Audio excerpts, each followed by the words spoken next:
Hello, today is the birthday of Malcolm Guite. Not perhaps a name that you're familiar with, but one I'd like you to become so, because he's my favourite Christian poet.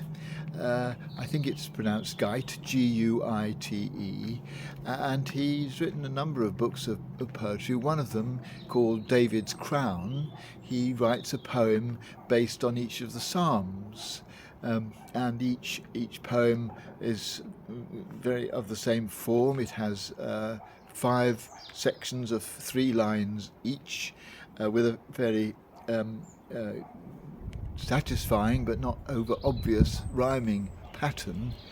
And he links the Psalms together because he makes the first line of each of his poems the same as the last line of the previous poem, so that as he goes through the Psalms, there's a kind of link between them, and hence the name Crown, David's Crown.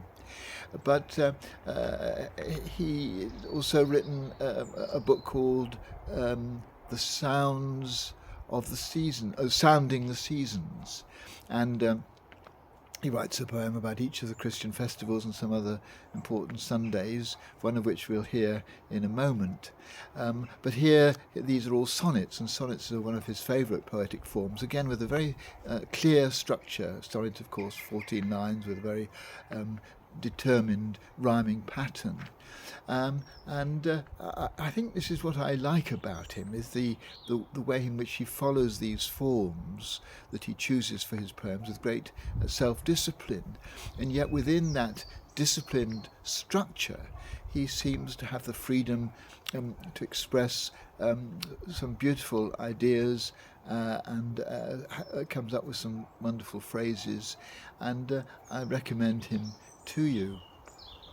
I think this balance that he gets between the discipline of writing within a certain form, but also having the freedom to express what he wants to say about each of his topics, it reflects something about what makes a healthy Christian life too. I think we recognise that as Christians there are disciplines, there's a self-discipline that we want to follow, but somehow within that, some might say restricted lifestyle, we find a new freedom. As Jesus says, in my service is perfect freedom. Sounds paradoxical, but I think it is true that in giving ourselves to a disciplined life of trying to be like Jesus, we find a freedom that we wouldn't otherwise have.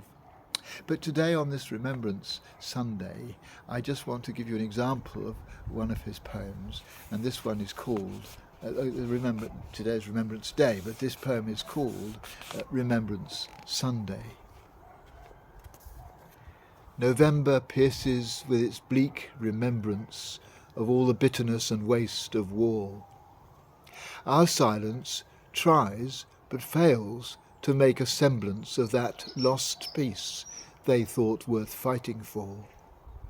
Our silence seethes instead with wraiths and whispers and all the restless rumour of new wars. The shells are falling all around our vespers. No moment is unscarred, there is no pause. In every instant, blooded innocence falls to the weary earth, and whilst we stand, quiescence ends again in acquiescence, and Abel's blood still cries in every land. One silence only might redeem that blood, only the silence of a dying God.